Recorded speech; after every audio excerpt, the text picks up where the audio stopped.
Hello dear students, welcome back to my YouTube channel. आज हम start करने जा रहे हैं क्लास 10th का redox reaction. Okay, redox reaction देखने से पहले आप लोगों को मैंने ऑक्सीडेशन एंड रिडक्शन करा दिया था। जो भी मैंने पॉइंट्स लिखे थे, आई होप आप लोगों ने वो नोट डाउन करे होंगे। अब आप उन पॉइंट्स को खोलकर बैठ जाओ।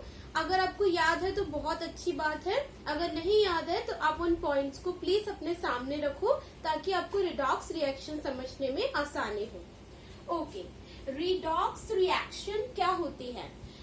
रिडॉक्स क्या है? रिडॉक्स आपका 2 वर्ड से मिलके बना है, red plus ox. Okay, redox is made up of red plus ox and red means यहाँ पे रिडक्शन को बता रहा है एंड ऑक्स मीन्स ऑक्सीडेशन को शो कर रहा है। मीन्स जिसके अंदर, जिस रिएक्शन के अंदर आपका रिडक्शन और ऑक्सीडेशन एक साथ हो, जिस रिएक्शन में ऑक्सीडेशन एंड रिडक्शन एक साथ हो, उस रिएक्शन को हम कहते हैं रिडॉक्स रिएक्शंस। अब यहाँ पे डेफिनेशन एक बार रीड कर लेते हैं। In a chemical reaction, oxidation and reduction both take place simultaneously. Such reactions are known as redox reactions.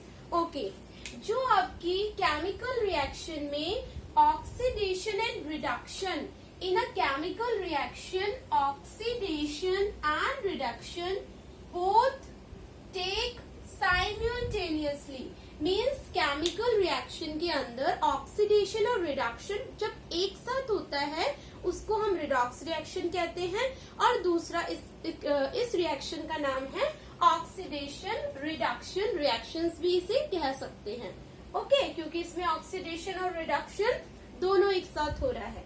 अब इस चीज को हम एग्जाम्पल से समझ लेते हैं। आपने समझ लिया कि रिडॉक्स रिएक्शन क्या होती है।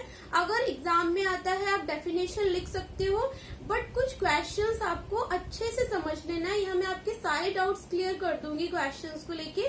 बस मैं ये 4 क्वेश्चन आपको समझाऊंगी, इसी में आपका सारा डाउट क्लियर हो जाएगा। ओके, तो हमने जैसा पढ़ा था कि ऑक्सीडेशन के अंदर क्या होता है, एडिशन ऑफ ऑक्सीजन होता है। ऑक्सीजन से मैंने बताया था कि एप्पल अगर आप उसे बाहर छोड़ दो कुछ टाइम के लिए, उसे काट कर, तो क्या होगा, वो थोड़ा ब्राउनिश कलर का हो जाएगा। दैट मीन्स उसके अंदर ऑक्सीडेशन हो गया। ऑक्सीडेशन में क्या होता है, एडिशन ऑफ ऑक्सीजन। ओके, और अगर ऑक्सीजन ऐड हो रहा है तो क्या रिमूव होगा, तो रिमूव होगा आपका हाइड्रोजन। मीन्स ऑक्सीडेशन में एडिशन ऑफ ऑक्सीजन हो रहा था और रिमूवल ऑफ हाइड्रोजन हो रहा था। एंड रिडक्शन के अंदर क्या होगा, एडिशन ऑफ, उसका अपोजिट होगा। ऑक्सीडेशन में एडिशन ऑफ ऑक्सीजन था, रिडक्शन में एडिशन ऑफ हाइड्रोजन होगा। और अगर एडिशन ऑफ हाइड्रोजन रिडक्शन में होगा तो रिमूवल क्या होगा, रिमूवल ऑफ ऑक्सीजन होगा। और फिर एक पॉइंट था आपका कि ऑक्सीडेशन में क्या होते हैं, लॉस होता है इलेक्ट्रॉन्स का, और रिडक्शन में गेन ऑफ इलेक्ट्रॉन्स होते हैं। ये बात आपको याद रखनी है कि आपका ऑक्सीडेशन के केस में क्या होता है, यहाँ पे लॉस होता है इलेक्ट्रॉन्स का, और रिडक्शन में गेन होता है इलेक्ट्रॉन्स का। ये सारे हमने पॉइंट्स लिख लिए थे। बाकी हमने नेगेटिविटी के ऊपर भी लिखा था, वैलेंस इलेक्ट्रॉन्स के ऊपर भी लिखा था। तो अभी फिलहाल आप ये पॉइंट्स को देखो, इसी से आपको समझ आ जाएगा। ओके, अब हम एक एग्जांपल लेते हैं। कॉपर ऑक्साइड प्लस हाइड्रोजन, इसको मिलके बनाया है कॉपर प्लस H2O। ठीक है, अब देखो यहाँ पे हमने बोला कि आपका एडिशन मीन्स लॉस हो रहा है इलेक्ट्रॉन का। अब हम यहाँ पे देखना है, क्वेश्चन आ सकता है कि बताओ ऑक्सीडेशन रिडक्शन कहाँ हो रहा है। क्वेश्चन ये आएगा, कौन सा आपका एलिमेंट जो है या कंपाउंड है आपका ऑक्सीडाइज हो गया, रिड्यूस हो गया, ये पूछ सकते हैं आपसे। पूछ सकते हैं ऑक्सीडेशन रिडक्शन बताओ, ऑक्सीडाइज रिड्यूस्ड बताओ, और ऑक्सीडाइजिंग एजेंट और रिड्यूसिंग एजेंट बताओ। तो ये क्वेश्चंस आपके इस टाइप से एग्जाम में आते हैं। अब यहाँ देखते हैं, यहाँ देखो आप लोगों ने 9th क्लास में वैलेंस इलेक्ट्रॉन्स निकालना सीखे होंगे। एटम्स एंड मॉलिक्यूल्स चैप्टर जो है 9th क्लास का, थर्ड चैप्टर, उसके अंदर आपकी कुछ एक टेबल बनी हुई थी पॉली एटॉमिक आयंस की। उसके अंदर सारे वैलेंस इलेक्ट्रॉन्स लिखे हुए थे, वैलेंसीज लिखी हुई थी, ओके, नॉट वैलेंस, वैलेंसीज लिखी हुई थी एक टेबल में। तो उसको आपको लर्न करना है, आपने पहले भी लर्न करा होगा, एक बार जाके उसे रिवाइज कर लेना, सारी वैलेंसी लर्न कर लेना। और आप लोगों ने वैलेंसी निकालना सीखी भी होगी 9th क्लास में। तो ये उन बच्चों को समझ में आ जाएगा जिन बच्चों को वैलेंसी निकालना आती है, जिन्हें पता है कि वैलेंसी क्या होती है, वैलेंस इलेक्ट्रॉन्स क्या होते हैं, जिनका ये बेसिक क्लियर है ना, उनको ये आसानी से समझ आ जाएगा। बट जिस बच्चे को नहीं पता वैलेंस इलेक्ट्रॉन्स के बारे में, हो सकता है कि उसको प्रॉब्लम हो सकता नहीं है, उसे प्रॉब्लम होगी। ओके, यहाँ पे देखो जो कॉपर है इसकी वैलेंसी हो गई 2, ओके, +2। एंड यहाँ पे देखो, यहाँ पे ये कंपाउंड है ना, कंपाउंड कैसे बनता है, जब 2 या 2 से ज्यादा एलिमेंट आपस में मिक्स होते हैं। When 2 or more elements mix together it forms compound, okay. तो यहाँ पे कॉपर की वैलेंसी 2 है, +2, एंड आपकी ऑक्सीजन की -2। हमने इसके नीचे वैलेंसी लिख ली, क्लियर।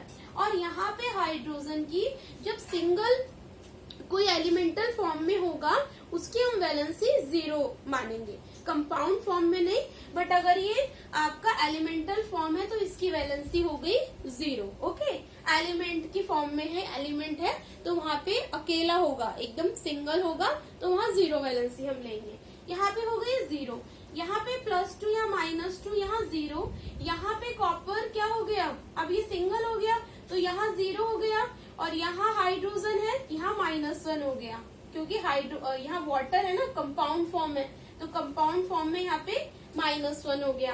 अब आप देखो यहाँ पे आपको पता है कि अगर प्लस चार्ज आता है तो वो इलेक्ट्रॉन को लॉस करता है, माइनस चार्ज आता है तो इलेक्ट्रॉन गेन होता है, ठीक है। जैसे अब ये मत सोचना कि अगर इलेक्ट्रॉन वो लॉस कर रहा है, कोई इलेक्ट्रॉन अगर गेन कर रहा है तो उस पर प्लस चार्ज आएगा, नहीं। ये भी पता होगा आप लोगों को, पढ़ा है मैंने, बोला ना, जिन बच्चों को पता है वो समझ जाएंगे। तो आपको पता है कि प्लस चार्ज शो करता है कि वो इलेक्ट्रॉन लॉस कर रहा है, माइनस चार्ज शो करता है कि इलेक्ट्रॉन गेन हो रहे हैं। तो यहाँ पे देखो, पहले हमने वैलेंसी लिख ली, यहाँ +2 से यहाँ पे क्या हुआ, यहाँ पे +2 था और यहाँ पे क्या हुआ, आपके क्या हुआ यहाँ पे, इस केस में आपका हुआ है रिडक्शन। और इस केस में देखो यहाँ पे 0 था और यहाँ पे गेन ऑफ इलेक्ट्रॉन्स हुए हैं आपके, क्लियर। बट हमने क्या पढ़ा है ऑक्सीडेशन रिडक्शन में, वैसे आप इसे नॉर्मल भी समझ सकते हो। अभी अगर आपको वैलेंसी से नहीं समझना, पहले आप नॉर्मल देख लो, फिर वैलेंसी से देख लेंगे। यहाँ पे देखो ऑक्सीजन, यहाँ कॉपर ऑक्साइड है, यहाँ पे क्या हुआ आपका, रिमूवल ऑफ ऑक्सीजन हुआ। पहले ये वाला देख लेते हैं, रिमूवल ऑफ ऑक्सीजन हुआ, तो रिमूवल ऑफ ऑक्सीजन क्या है आपका, रिडक्शन है। और यहाँ पे एडिशन ऑफ ऑक्सीजन हुआ है तो ये ऑक्सीडेशन है। यहाँ क्लियर हो गया। यहाँ पे आपका कॉपर ऑक्साइड से कॉपर बना, मीन्स आपका ऑक्सीजन क्या हो गया, रिमूव हो गया, तो ये हो गया आपका रिडक्शन प्रोसेस। और H2 से H2O बना, यहाँ पे आपका ऑक्सीजन दिख रहा है, एडिशन ऑफ ऑक्सीजन, तो मीन्स ये हो गया ऑक्सीडेशन। अब कॉपर ऑक्साइड यहाँ पे रिडक्शन हुआ है, तो ये मीन्स कॉपर ऑक्साइड क्या हो गया आपका, कॉपर ऑक्साइड कॉपर में रिड्यूस हो गया, कह सकते हैं ना हम। कॉपर ऑक्साइड किस में रिड्यूस हो गया, कॉपर में रिड्यूस हो गया। और आपका हाइड्रोजन जो है वो किस में ऑक्सीडाइज हो गया, आपका वाटर में ऑक्सीडाइज हो गया, H2O बन गया। अब यहाँ पे देखो, जो रिडक्शन को कॉज करता है वो ऑक्सीडाइजिंग एजेंट होता है, और जो ऑक्सीडेशन को कॉज करता है वो रिड्यूसिंग एजेंट होता है, ऑपोजिट होता है। जो रिडक्शन को कॉज करेगा वो ऑक्सीडाइजिंग एजेंट होगा, ठीक है, रिड्यूसिंग एजेंट नहीं होगा, क्योंकि उसने क्या कॉज करा है, रिडक्शन कॉज करा है, मीन्स वो ऑक्सीडाइजिंग एजेंट है। और यहाँ पे जो ऑक्सीडेशन को कॉज करेगा वो रिड्यूसिंग एजेंट होगा, क्लियर है ना। जो ये इम्पोर्टेंट है, मीन्स जो आपका रिडक्शन कॉज कर रहा है, जिसकी वजह से रिडक्शन हो रहा है, वो ऑक्सीडाइजिंग एजेंट है, क्लियर, क्योंकि उसी के पास ऑक्सीजन था। और जो रिडक्शन कॉज, जो ऑक्सीडेशन कॉज कर रहा है वो रिड्यूसिंग एजेंट है, क्लियर। बस यही एक बातें हैं, आपको ये समझना है कि ऑक्सीडेशन क्या होता है, रिडक्शन क्या होता है, ऑक्सीडाइज्ड कौन सा होता है, रिड्यूस्ड कौन सा होता है, और ऑक्सीडाइजिंग एजेंट और रिड्यूसिंग एजेंट क्या होता है। अब नेक्स्ट देख लेते हैं। यहाँ देखो, यहाँ पे आयरन 0 लिख देंगे क्योंकि एलिमेंटल फॉर्म है। यहाँ पे कॉपर सल्फेट, कॉपर +2, सल्फेट का -2 वैलेंसी होती है। यहाँ पे बना आपका, ठीक है, FeSO4 प्लस कॉपर। यहाँ देखो +2 -2 लिख दिया, यहाँ पे 0। अब यहाँ पे देखते हैं, अब इस केस में हम कैसे पता लगाएंगे कि कौन सा ऑक्सीडाइज्ड हुआ है, कौन सा रिड्यूस्ड हुआ है, या फिर कौन सा ऑक्सीडेशन है या फिर कौन सा रिडक्शन है। ठीक है, अब यहाँ देखो, यहाँ 0 से +2 हो रहा है। +2 का क्या मतलब है, आपका लॉस ऑफ इलेक्ट्रॉन्स हो रहे हैं। इस केस में क्या हो रहे हैं आपके, लॉस ऑफ इलेक्ट्रॉन्स। लॉस हो रहे इलेक्ट्रॉन्स के मीन्स ये आपका है oxidation. Clear, +2 means loss of electrons. अब यहाँ पे देखो,